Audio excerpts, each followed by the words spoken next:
Good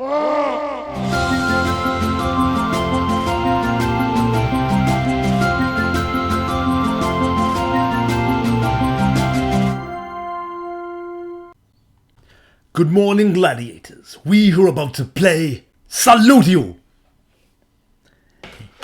Hey everybody, today on the Games Gladiator we're checking out Dark Souls 3 from Software. Say that again fast. It is a masterpiece of a game and probably my favorite in the series, so I'm really looking forward to getting into it. And today we're joined by one of my two cats. This is Minnie, who's decided to supervise the game to make sure it's played the right way. Actually, she's just here because it's cold. It's the middle of winter here in Australia. All right, without any further ado, let us don sword and shield and sandal and head into the Kingdom of Lothric for Dark Souls 3. Dark Souls 3, made in 2016. Can you believe it? 3 years ago. Alright, let's jump in. I'm using the keyboard here. It's probably better with the gamepad, you know. I usually play these games on the PlayStation and a little easier to play. Alright. Let's go new game. Before we shall create a character for ourselves. Call ourselves Ironheart. I did a Dark Souls 2 video earlier this week, and Ironheart was a character I went with. Just a cool kind of forlorn sounding name for the Dark Souls universe. He's an old man. Yeah, Knight's pretty good. I like the Knight. Good heavy armor. I tend to play the sword and board type character in Dark Souls. I find it to be a comforting to sort of hide behind a shield, even though, you know, they don't really encourage you to play that way. Certainly in games like Bloodborne and the sequel, I mean, the next game in this series, Sekiro, they don't really encourage that kind of stuff. Burial Gift. Let's go with Life Ring. Face Priestess. Oh, handsome character. Swamp Outcast. Londor Shadow of Death. Let's go with Shadow of Death. They're all very depressing. Let's go with a very burly. Still got quite skinny arms, hasn't he? What a weird looking character.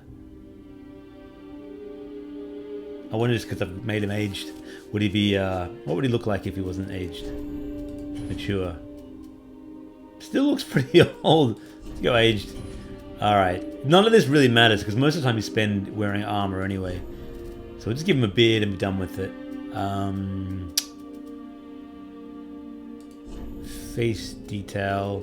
You can really customize this thing to the nth degree, but we're not going to bother. Similar face. He'll do. Back. What's the back button? I really need to... There we go. Physique. Muscular. Body hair. Thick. Where do I give him a beard? I want to give him a beard. Appearance. Build detail? Look at this. This is ridiculous. Give him a big head. Larger head.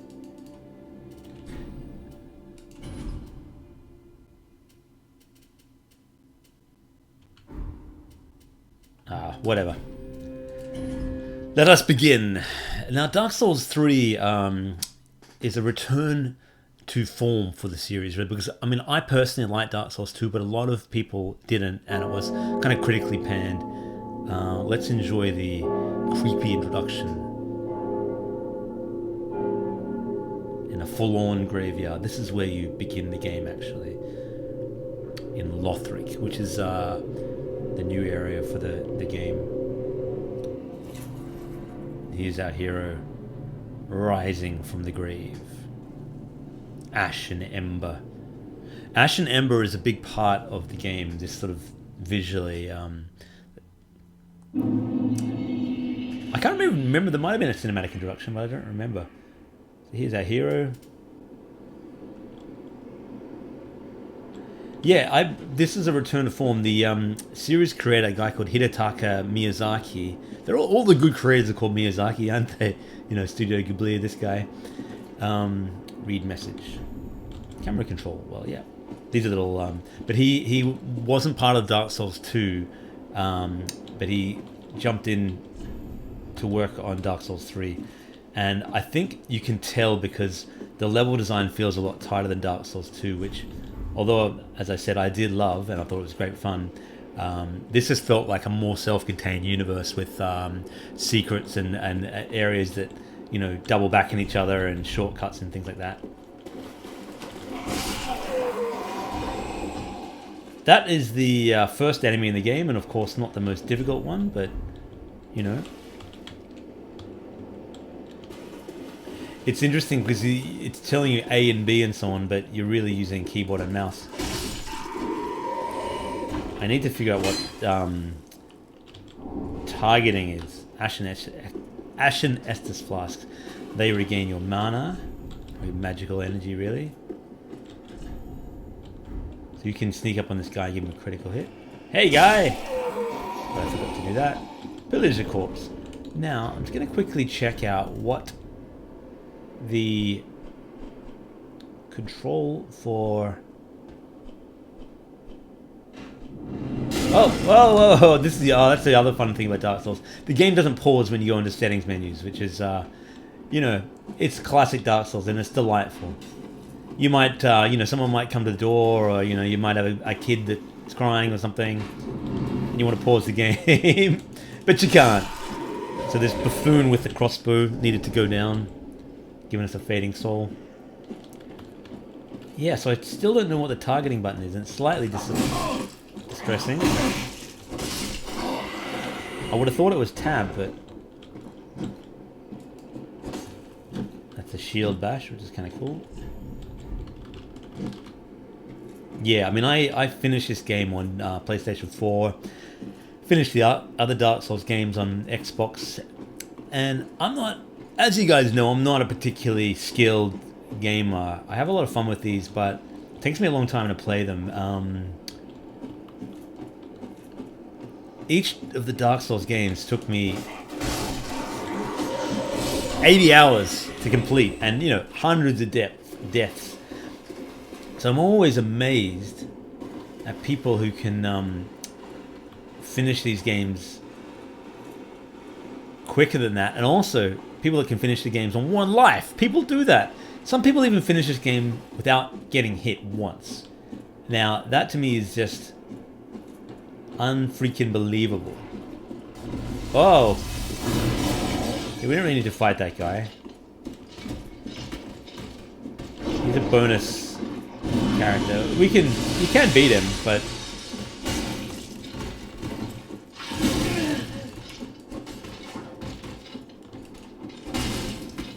Whoa! Dead. Yeah, he gives you some kind of crystal item that makes you more powerful. Wow, our first death in Dark Souls 3. Good times, good times. I really do need to figure out this targeting thing. As always in the Games Gladiator, we never come prepared. Opposite of the Scout motto, be prepared. We are not prepared. So, game options. Camera, blood. Key bindings. What, your friends, is target? Move, alright, camera controls. Tilt. Lock on. Q? Is that right? Okay.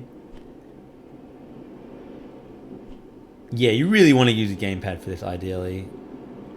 Because there's lots and lots of buttons here. Alright. So it's Q, apparently. So we died, now we're going to... You can actually switch to two-hand weapon. Oh, that's Estus Flask. But we can switch to two-handed if we want, which does a bit more damage. Against these early guys, where you don't really need the shield. That's a good idea. Let's try and target this guy. There you go. So now he's targeted, I can lock onto him, which makes the game a little bit easier when you need to focus on an enemy. He's our crossbow friend.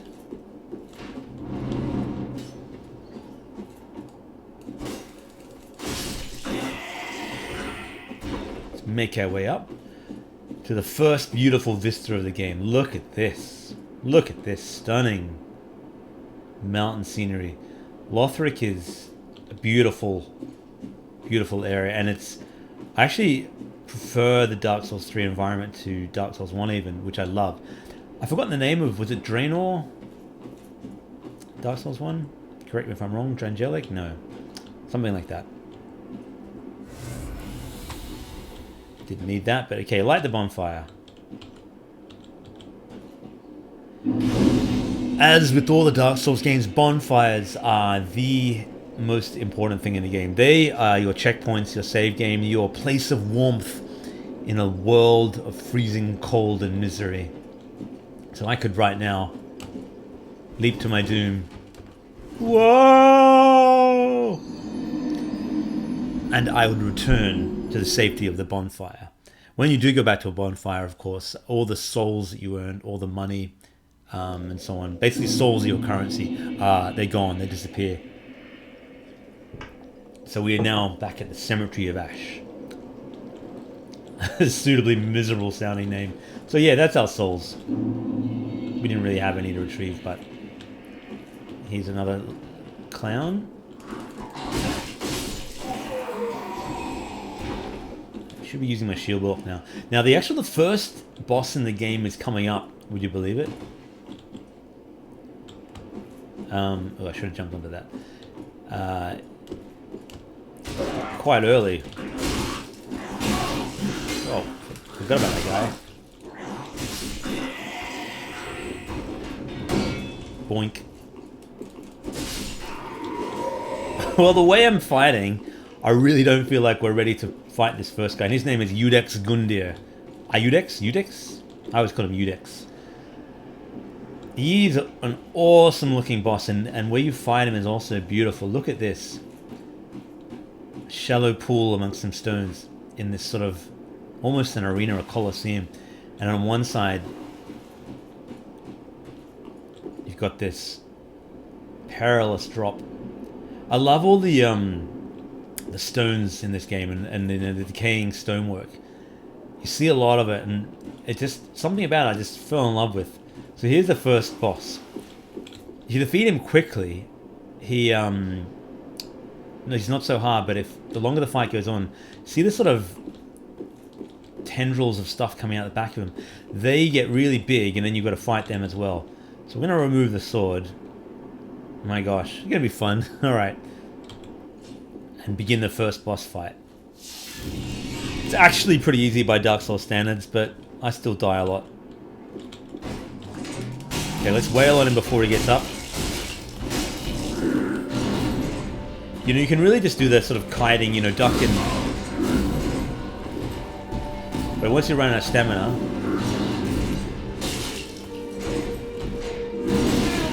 like all these bosses, you want to know what their tells are and what their moves are, and I clearly haven't. It's also a lot harder to roll in plate mail like I'm wearing. Whoa! He looks so cool. I love his helmet. So now the second phase, this big, monstrous demon arm comes out, and then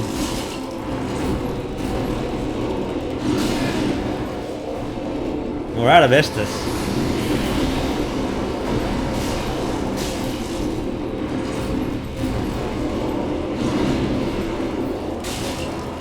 And it's so big that it's even taken up the camera area, you know, you...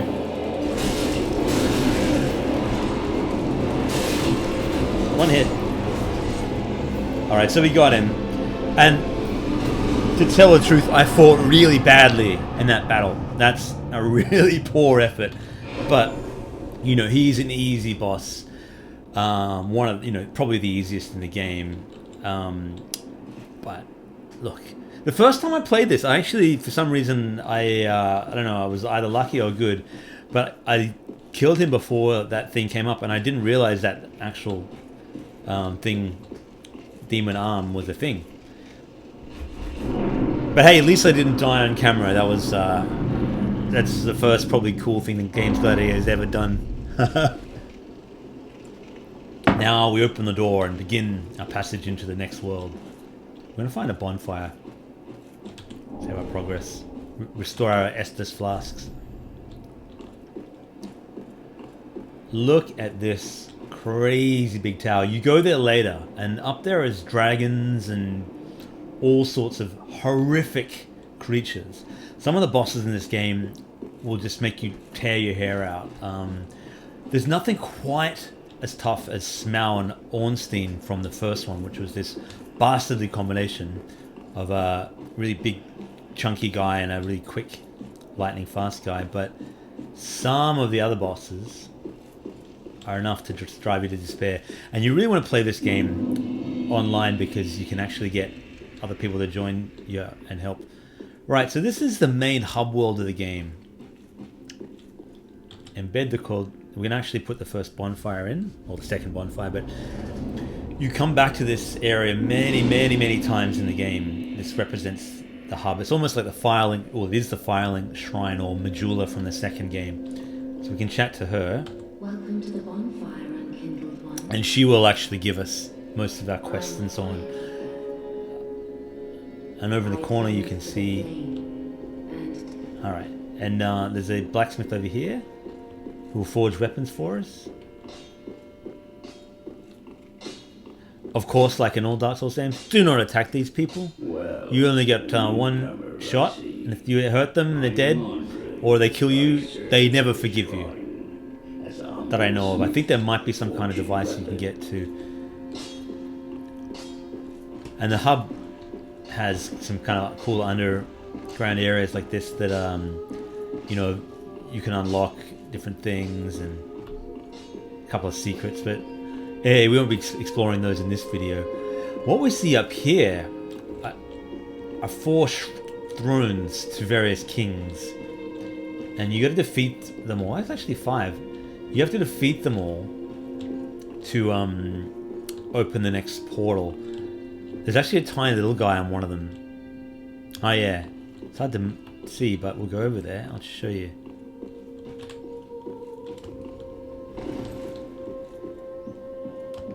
Hey guy. O thou unkindled, and a seeker of lords, I am Ludleth. of Courland. As with all of these games, the lore is very obtuse, and you know, it's very deep, but it's hidden within the world, and there's little secrets. There's plenty of good YouTube videos and Wikipedia articles on the lore of the game if you're interested, and it's pretty awesome. But most people will never discover it. But look, we're not going to bother with him for now. Welcome to the bonfire. So let's rest at this bonfire. Rest. Bonfire level. So if we had any spells, we could add them there, but we don't. Travel. It does fast travel, but it's not as sort of jarring as it is in Dark Souls 2, where you did a lot. You basically fast traveled everywhere. You do actually a lot more walking in this game. So we want to get out of this hub area. We're going to find the exit. It's a circular hub, and so it can be a little disorienting. But I believe the first area is upward. Read engraving. Holy King Lothric. Yeah, you fight all these guys, and you put their soul stones or whatever they're called in that. And there's a man on the steps here who you can chat to, and I don't remember what his purpose is. You might fight him. Ah, well, you're not alone. Guess we can and tell us that we're talking. He's an unkindled, and unkindled is basically undead, and you too are undead. Not the band U2, of course, although they are getting on. You as well are undead. Come for the game, stay for the bad jokes. There's a few fiends that need to die. Wake up!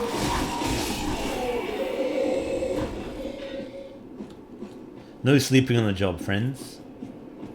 Let's see what's around here.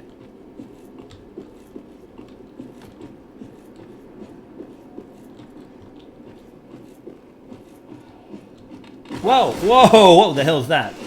Devil dog. Ah, scared the bejesus out of me. And that's a very minor enemy. That compared to one of the some of the more.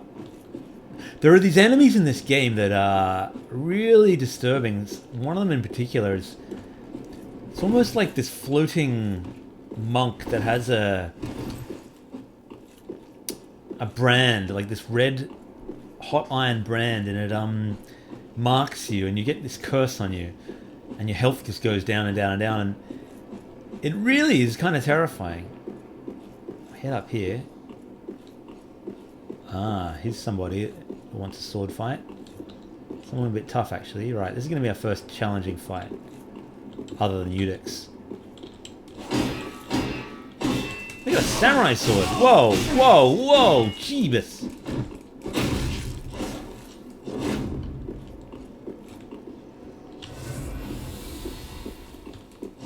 Might be able to push him off the edge. Off you go. I mean, I probably shouldn't have done that because he had a really nice sword. It would have been nice to add that sword. See that little meter? That's a bleeding meter. If that goes too high, you bleed out and die. So that guy's gone. He's fallen off way over the cliff there. I'm just looking over like that. Imagine how good this would be playing it in VR. It would be really intense. Doesn't it? I bet he had the key too. Okay, that's no good.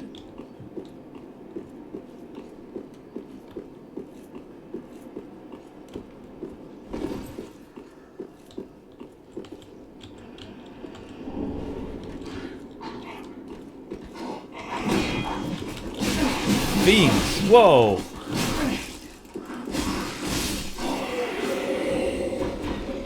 East-west shield.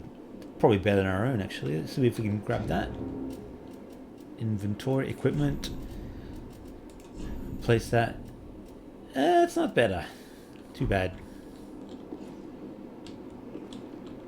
I don't remember where to go. That's no fun.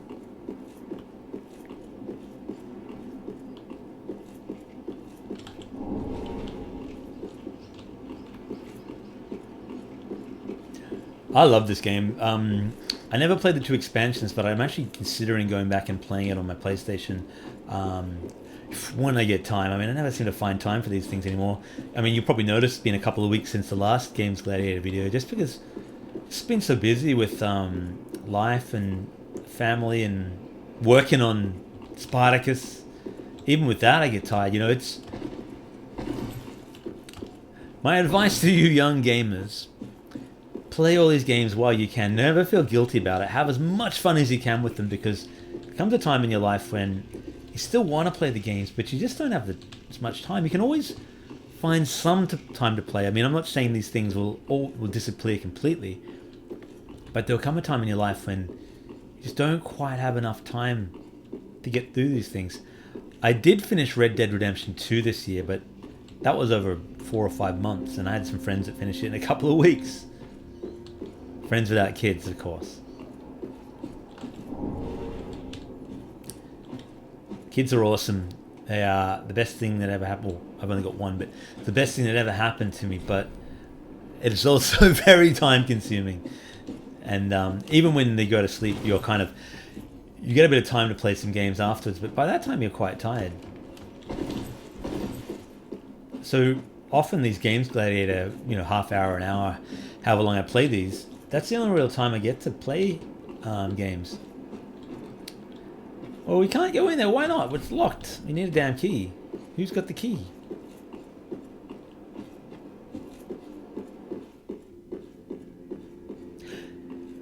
I really look forward to playing the 2 expansions of this, Ashes of Andariel and the Ring City. Because, together they're almost, as big as a Dark Souls game, or at least half as big. Well, I don't think I'm going to get there today to the next area. I've forgotten. So what we'll do, just in classic Dark Souls Games Gladiator fashion, we're going to attack the Firekeeper and see what happens. The bonfire unkindled one. Big mistake, because now we can never finish the game. What is wrong? I must continue that. I'll attack her, old grandma.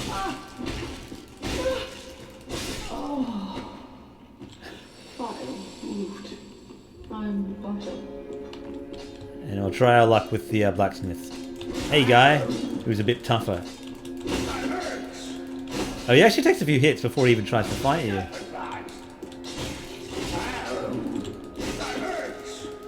Interesting that he doesn't try to fight back.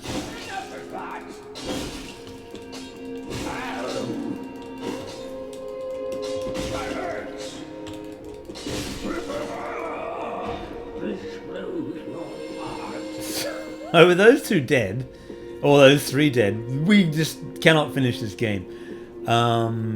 Let's go up here and fight that evil, not evil, that tiny little dwarf thing.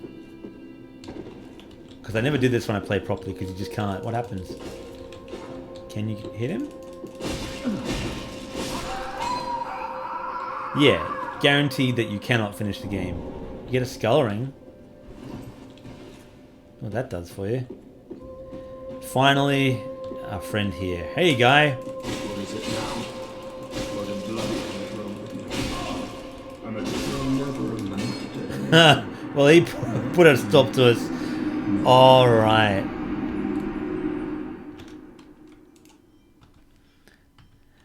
That, my friends, is Dark Souls 3. I love Dark Souls 3. It's my favorite in the series.